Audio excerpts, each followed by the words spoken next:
Hello friends, तर स्वागत आहे तुमचं आपल्या या यूट्यूब चॅनलवरती. चॅनलवर नवीन असाल तर चॅनलला सबस्क्राईब करा आणि अशाच नवनवीन अपडेट्स आपल्या चॅनलवरती पाहत राहा. नाही, ते हे आले आहेत आज आणायला. शिवांशी जरा लाजतच बोलती. ओ, म्हणजे आज अहो आले आहेत, म्हणून मॅडमची एवढी घाई? असं का? बहुतेक आज कुठेतरी डेटवर जायचा प्लॅन असेल तर. अमय तिला चिडवत बोलतो. गप्प रे, असं काही नाही आहे, ती त्याला एक फटका मारतच बोलली. आणि तेव्हाच धीरज तिला बघतो आणि त्यांची जवळीक बघून त्याला बिचारायला परत हृदयात काहीतरी होतं. बिचारा, त्याला किती तो त्रास. बरं जा, मी पण निघतो. पिल्लू घरी वाट बघत आहे माझी. अमय तिला बाय करून निघून जातो. शिवांशी त्याला शोधत नजर इकडे तिकडे करते तर तिला समोर धीरज दिसतो. कारला टेकून उभा असलेला. Formal black pant, sky blue कलरचा शर्ट, डोळ्यात गॉगल, तोंडावर मास्क, पण त्या लुकमध्ये असला हँडसम दिसत होता तो. आणि त्याच्या आजूबाजूला होत्या त्या सगळ्या मुली त्याला वळून वळून बघत. आणि आता जलस होण्याची वेळ शिवांशीची होती. कसल्या नालायक मुली आहेत. नवरा आहे माझा, कळत नाही का त्यांना? आधीच एक हडळ आहे आयुष्यात, आता अजून किती लोकांची भरती करू? शिवांशी त्या मुलींना रागातच बघत बोलली. यांना पण काही कळत नाही. कोणी सांगितलं एवढं हँडसम दिसायला? आणि वरून उभं तर असं ऐटीत. बघायला गेलं तर कोणी पण फिदा होईल. हाय, एवढा हँडसम नवरा माझा आहे. शिवांशी त्याच्या जवळ जात मनात बोली. तिच्या सँडलचा आवाज जवळून आल्यावर तो मान वर करून बघतो तर ती त्याच्याकडे बघत येत असते. शिवांशी त्याच्याकडे येत त्याच्या अगदी जवळ उभी राहते. अगदी खेटून म्हणायला गेलं तरी हरकत नाही, कारण सगळ्या मुली त्याला बघत होत्या. ती त्याच्या जवळ उभी राहत आजूबाजूला एक नजर टाकते, जणू नजरेने सगळ्यांना सांगते की तो माझा आहे. आणि तिचे चाललेले नखरे तो डोळ्याच्या एका कोपऱ्यातून बघत होता. धीरज जरा आजूबाजूला नजर टाकतो तर सगळ्या मुली त्याला बघत असतात, म्हणून या मॅडमचे हे सगळे नखरे चाललेले आहेत. ओ, धीरज जरा खोकायचं नाटक करतो तशी ती त्याच्याकडे बघते आणि जरा लांब सरकते. निघूया, तो बोलतो तशी ती होकारार्थी मान हलवते आणि कारमध्ये जाऊन बसते. तो पण हलकं हसत तिच्याच बाजूला बसतो. तुमची तब्येत कशी आहे आता? शिवांशी धीरजला विचारते. आता बरा आहे मी. धीरज, तुम्ही आराम करायचा ना आज? शिवांशी धीरजला म्हणते. बाहेर कशाला फिरायचं? शिवांशी, आता मी ठीक आहे. घरात बसून बोर झालं होतं आणि म्हणूनच बाहेर आलोय.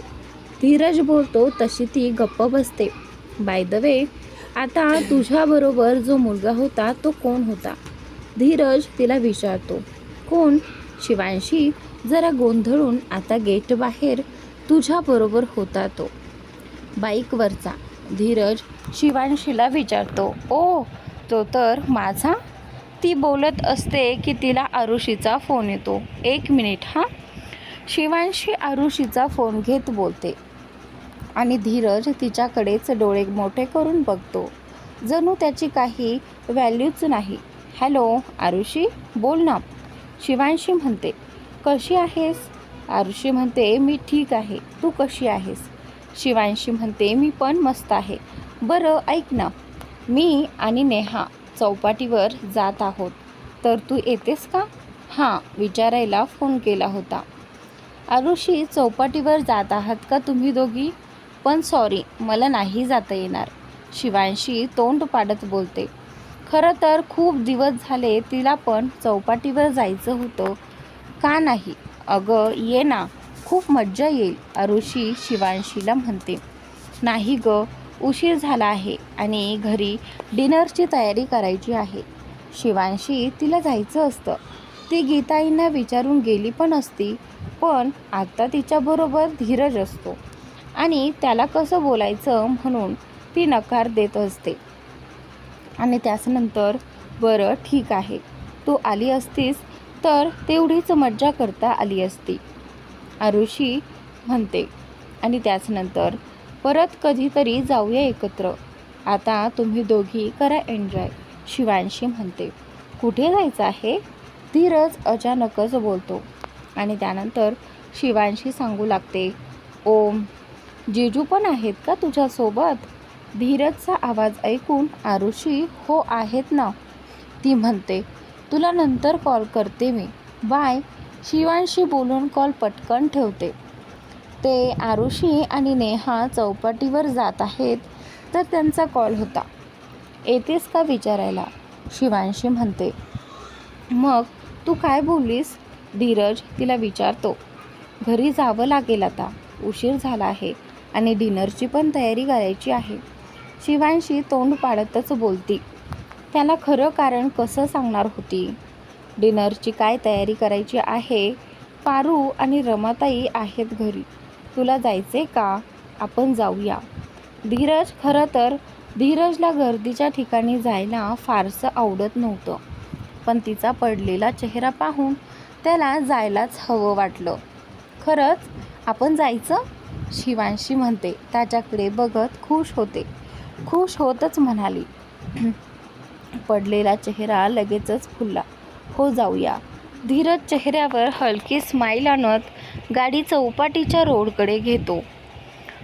मी आरुषीला फोन करून सांगते आणि तुम्ही रोहितला सांगून रिया आणि प्रियालाही बोलून घ्या ना, त्यांनाही चौपाटी खूप आवडते, मला बोलल्या होत्या, शिवांशी फोन करत म्हणते. धीरज फक्त बघत राहतो. इतक्या कमी वेळेत तिला त्यांच्या आवडीनिवडीसुद्धा कळल्या होत्या. तो रोहितला फोन करून त्या दोघींना घेऊन यायला सांगतो. आरुषी आणि नेहा तिथे आधीच पोहोचल्या होत्या.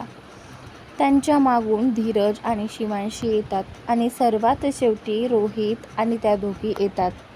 तर वहिनी, थँक्यू सो मच, तुझ्यामुळे आम्ही खूप दिवसांनी इकडे आलो आहोत.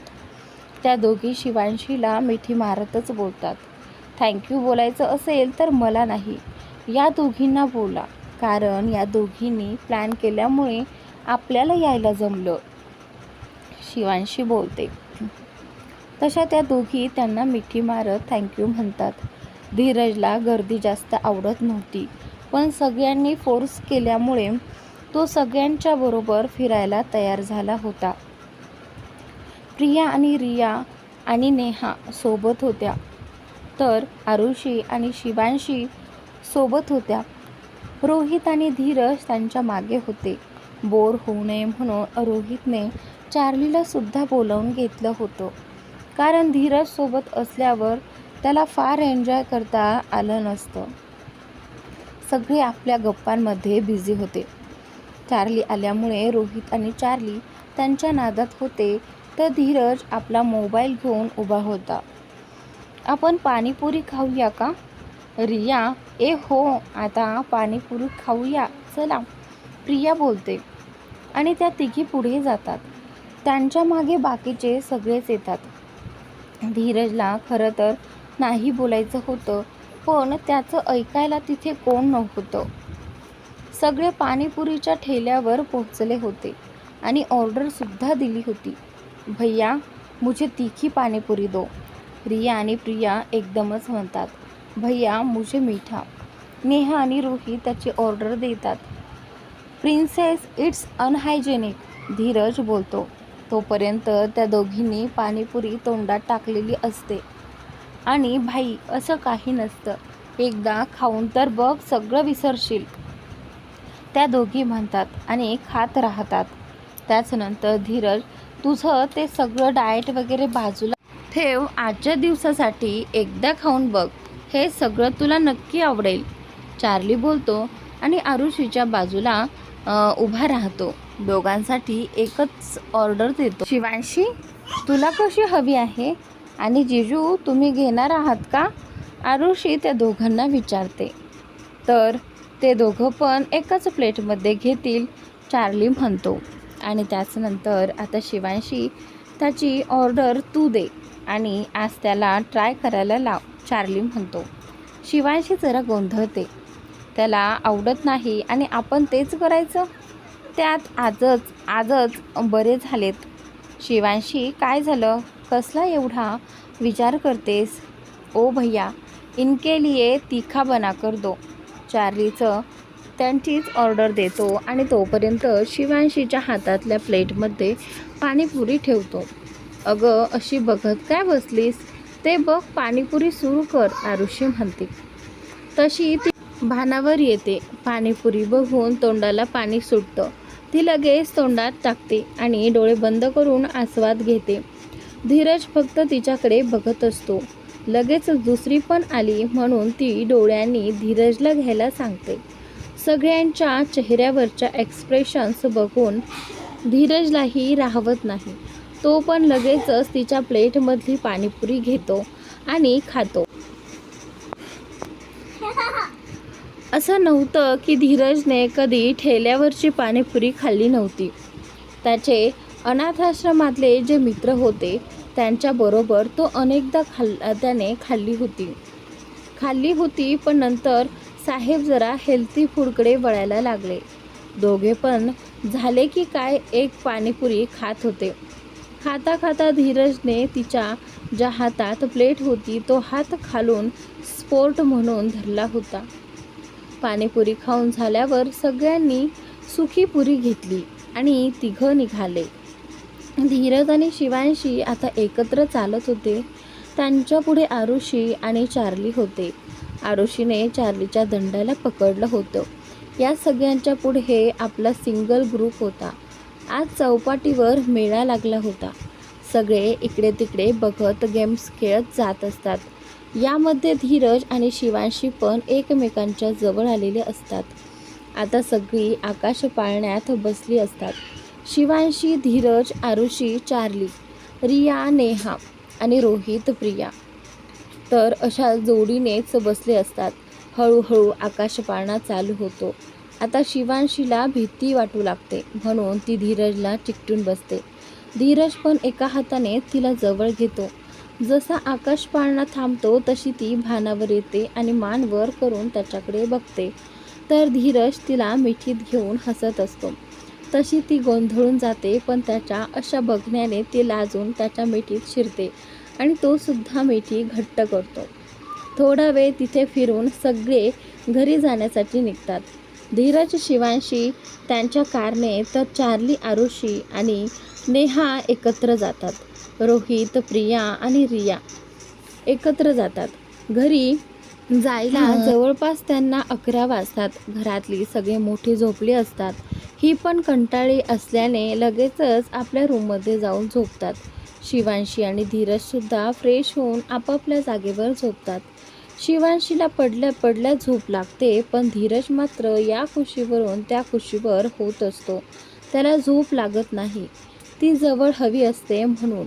मग तो उठतो आणि तिच्या जवळ जाऊन बघतो तर ती झोपलेली असते. तिला तसंच उचलून तो बेडवर घेऊन येतो आणि तिला मिठीत घेतो. झोपेत ती सुद्धा त्याच्या मिठीत शिरते आणि तिला जवळ आलेलं बघून धीरज हसून डोळे बंद करतो. आणि त्यानंतर सकाळी शिवांशीला जाग येते तेव्हा ती स्वतःला धीरजच्या मिठीत बघते आणि गोंधळून जाते. आणि त्यानंतर मी तर सोफ्यावर झोपले होते, मग इथे कशी काय? मला झोपेत चालायची सवय तर नाही लागली ना? ती स्वतःशीच बोलत इकडे तिकडे बघत असते. तिच्या हालचालीने धीरजला आधीच जाग आली असते आणि तिची ही बडबड बघून तो गालात हसत असतो. ती स्वतःशीच बडबडत उठते आणि अंघोळीला जाते. वॉशरूमचं दार बंद झाल्याचा आवाज आल्यावर धीरज डोळे उघडतो आणि तिचं बोलणं ऐकून हसू लागतो. आणि त्यानंतर नाश्ता करून सगळी निघतात. शिवांशी पण कारमध्ये बसत असतेच की धीरज त्याची कार घेऊन येतो आणि आज मी सोडतो असं सांगून तिच्यासाठी डोअर ओपन करतो. तिला तरी अजून काय हवं होतं? तेच पाहिजे होतं. ती लगेच त्याच्या बाजूला जाऊन बसते. धीरज त्याचा लॅपटॉप ओपन करून त्यात काम करू लागतो तर ती तिच्या फोनमध्ये बिझी होती. दोघांनाही एकमेकांचा सहवास हवा असतो. भले बोलणं नाही झालं तरी चालेल.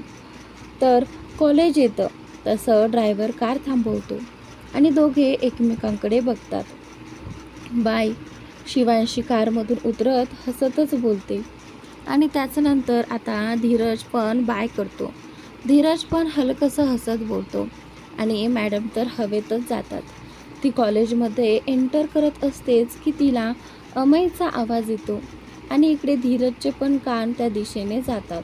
तो बघतो तर अमय तिच्या जवळ उभा राहून बोलत असतो. परत तिला त्याच्या जवळ आलेलं बघून इकडे धीरज बाबूचा अँग्री मोड ऑन होतो आणि रागात धुसफुसत धीरज ड्रायव्हरला कार ऑफिसला घ्या असं सांगतो. आणि त्याचनंतर आज पूर्ण दिवस त्याच्या डोळ्यांसमोर फक्त ती दोघंच असतात. कामात सुद्धा साहेबांचं लक्ष लागत नाही. म्हणून शेवटी वैतागून रोहितला कॉल करून ऑफिसमध्ये बोलावून घेतो. रोहित तर टेन्शनमध्येच होता. भाईनं आपल्याला का बोलवलं म्हणून बिचारा घाबरत घाबरत ऑफिसमध्ये येतो. भाई, तू मला बोलवलंस?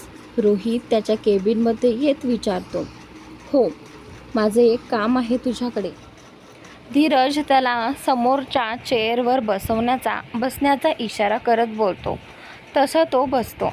तुझ्याकडे कोणतं काम आहे? रोहित, मला सांग. त्या दिवशी तुम्ही त्या सरांबद्दल बोलत होतात, त्याचं नाव काय आहे? धीरज, कोणते सर? रोहितला तर आठवतच नाही आहे. त्या दिवशी मी आलो होतो कॉलेजमध्ये, तेव्हा तुमचा ग्रुप शिवांशी आणि तिच्याबरोबर असलेल्या सरांबद्दल बोलत होता ते.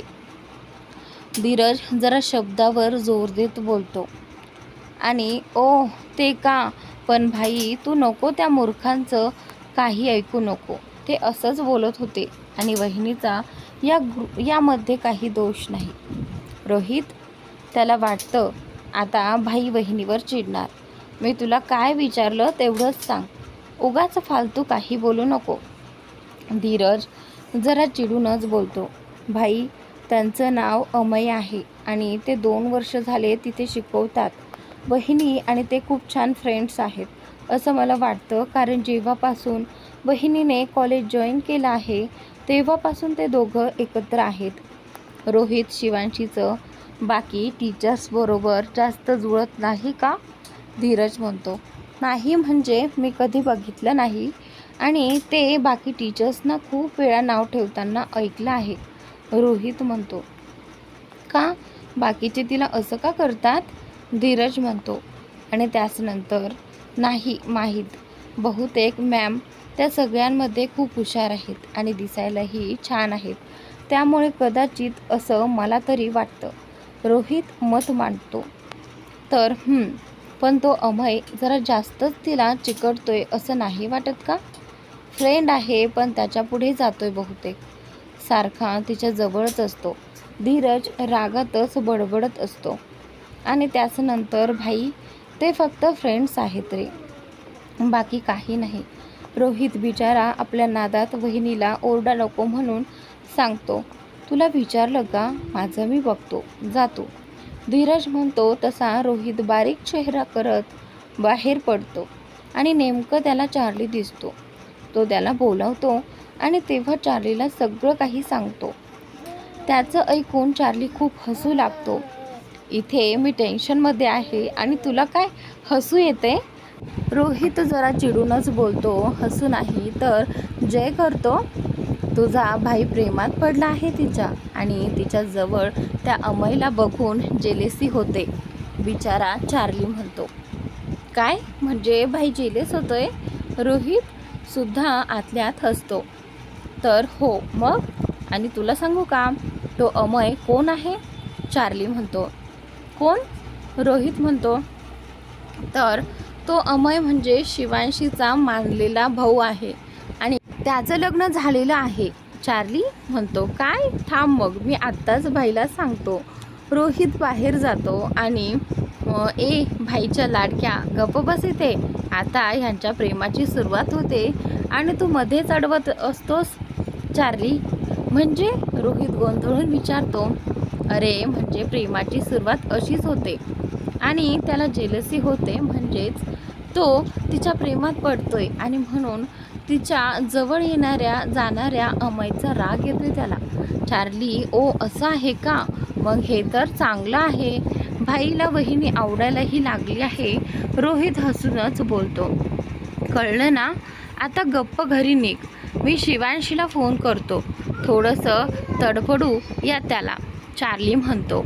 माझ्या भाईला जास्त त्रास देऊ नकोस, रोहित चार्लीला म्हणतो. आणि त्याच्यानंतर आला मोठा भाईचा लाडका, त्याच्यापासून तुला मीच वाचवतो, एवढं लक्षात ठेव, चार्ली त्याला उगाच डोळे दाखवत म्हणतो. आजचा भाग इथे संपतो. पुढील भाग पाहण्यासाठी आपल्या या यूट्यूब चॅनलला सबस्क्राईब नक्की करा.